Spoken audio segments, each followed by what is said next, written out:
Aklınıza salam, bugünkü dersimizde klasslar görmekçi, yine de klasslarda inheritance nädip alınýar?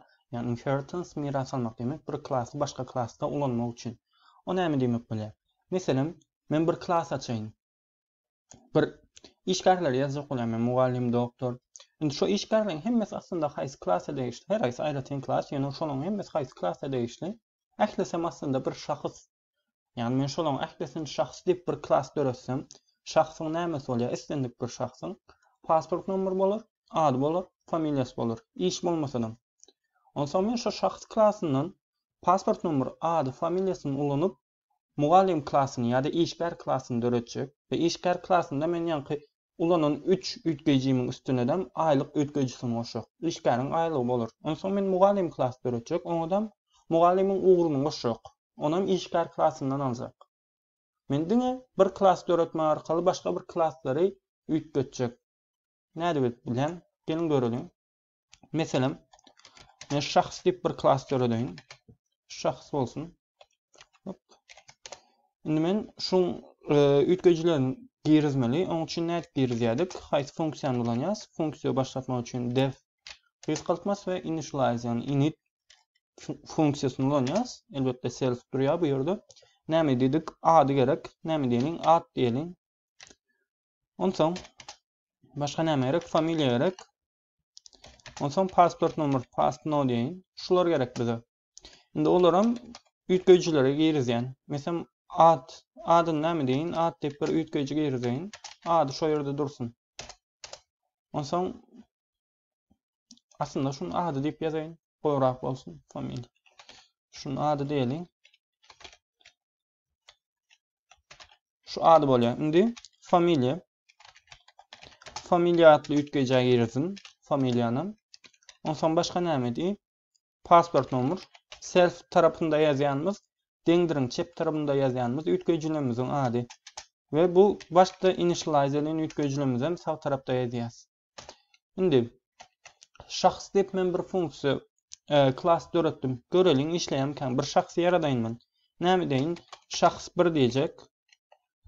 Deňdir şahs klassyndan ýaratjak. Şahs 1 şahs diýjek.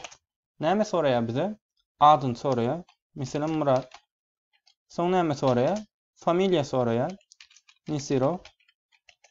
Pasport onsoň pasport numary soraýar. Ondan 1 2 3 4 5 diýjek. Indi men şu şahsyň nämesini print edeýin? Şahs 1-iň meselem adyny print edeýin. Ady diýip girizdik. Üýtgejinin ady diýip girizdik. Ady diýip ýazýan. Şahs 1 nokot ady diýsem adyny print etýär. Onsoň şahs 1-iň nämesi gerek bize? Şahs 1 nokot nämesi gerek? Şahs 1 nokot näme gerek? Familiýa gerek. Ve şahs 1 nämesi gerek? Şahs 1 nokot pasport numary gerek. Indi men şolary print et göreýin näme bolýar. Yine bize Murat, Nifsirov ve 1 2 3 4 5 pasport numary çykardy. Onda bu funksiyamız işleýär, bolýar. Indi men işgär diýip bir funksiýa döretjek. İşgär diýjek. İşgär funksiyamda nämeler ulanjak? Maňa näme üýtgejiler gerek? Menim işeýüni başda şu üýtgejilerim ulanjak üýtgejilerimi initialize funksiýasynda define initialize'da define edip, yani şu funksiyany başlatmaly bolýan üýtgejiler girizmeli bolýan. Onda men şunu kopýalap alsam bolýar. Şunun ählisi işgärde de bar. Ad, familiýa, nomer hemme zat. İşgäriň başga nämesi bar? Aýlyg bar. Men aýlyk diýjekmi onda.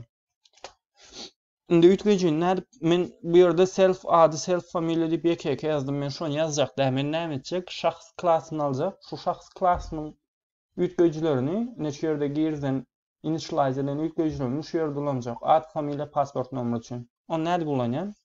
Şahs diýen. Şahs nokot. Indi klasslarda funksiýa işledimizde birinji klassyň adyny ýazýas, soň nokot goýýas. Haýsy funksiýany işletjek bolsak, şo funksiýanyň adyny ýazýas. Indi bize initialize funksiýasy gerek. Ine şu gerek. İçinde nämeler bar? Ine şular. Funksiýanyň içindäki üýtgejilerini girizdim. Ine bulan renki üýtgedi görseňiz.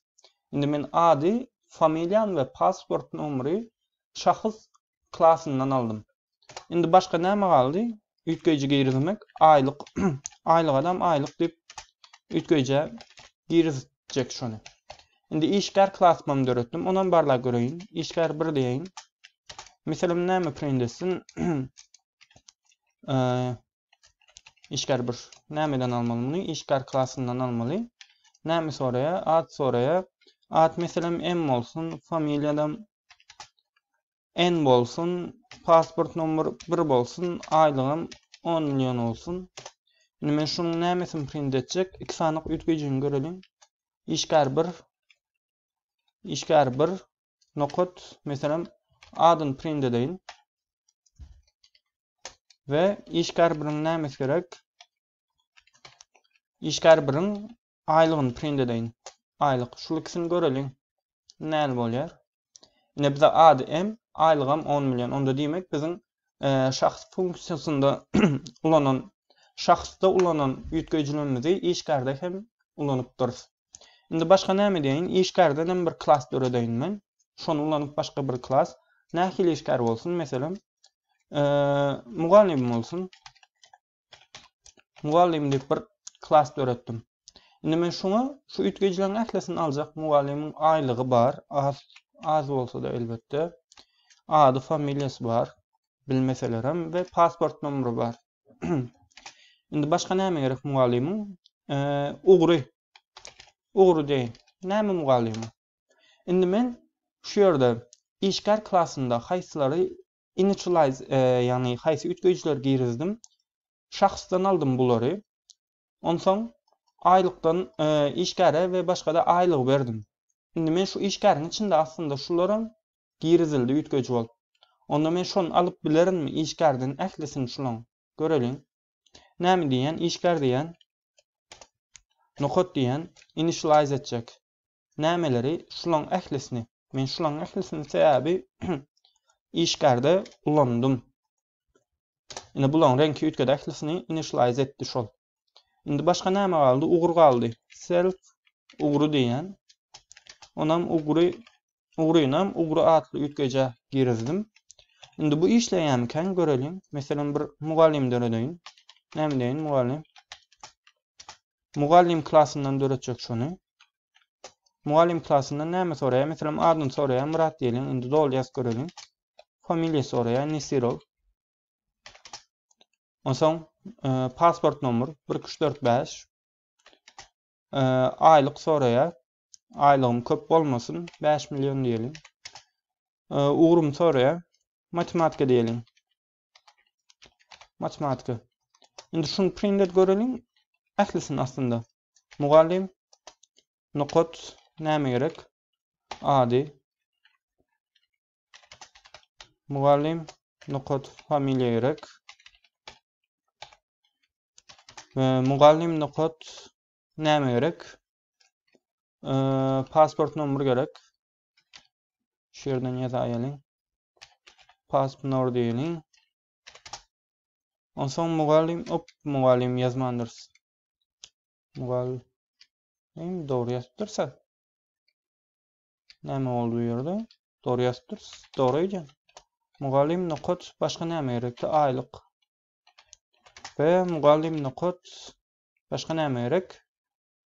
Ugry. Indi şular görelim print etýänken. Ine ady, familiýasy, pasport numary, aylygy we ugry. Elbette bular gowja edip hem ýazyp bolar. Ine şu ýerden öňünden meselem ady diýip ýazyp bolar. Ady diýeriz. Şeýdip mugallimin adyny çykarar. Onsoň meselem bärden familiýa diýip bileriz. Familiýasy. Beýsek mugallimin ýanyndan familiýasyny çykarar. Onsoň pasport numary diýip bileriz. No diýelim. Mugallimin pasport numarasyny çykarar beýsek. Aylyk diýip bileriz. Aylygy. Şeýdip öňünden ine ýazyp görkezip bileriz. Her aýsynyň näme işi ýerine ýetirýändigini. Onsoň bärenim näme diýelim? Ugry. Ýa-da hünär hem diýip bilerdik. Ziýan ýok. Şeýdip hem ýazyp bileriz. Run diýsek, ine ady, familiýasy, pasport numary, aylygy we ugry aýra-aýra görkezýär.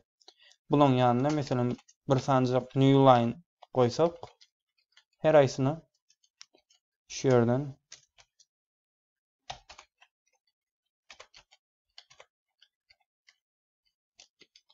yine bir san new line koyalım. Ayrı setirlerde yazmak için kullanıyorduk bunu. Ahirka hükmandar. Run diyez. Yine adi, familyası, pasport numara, aylığı ve uğru deyip şeydip çıkarıyor. Yine bir mugallim şeydip dörüttük. Yine şeydip başka da mugallimin içinden yeni de bir klas dörüdüp olur. Bunun ulunup şeydip klaslarda yine şu initialize funksiyası şol işe yaraya. Inheritance'da ulanmak için. Yani şu klasın initialize funksiyasında girdiğin yükleyiciliğimizi şu initialize funksiyasını yine klasın adını yazıp şu initialize funksiyasını çağırıp şunun içindeki yükleyicileri başka bir klasta hem ulanıp biliriz. Umuman inheritance şular yani bunun üstünde başkadan programmaları yazıp görürüz. Elbette has qoyduşluk olmak için. Häzirlikçe şular bilsek yeterlik.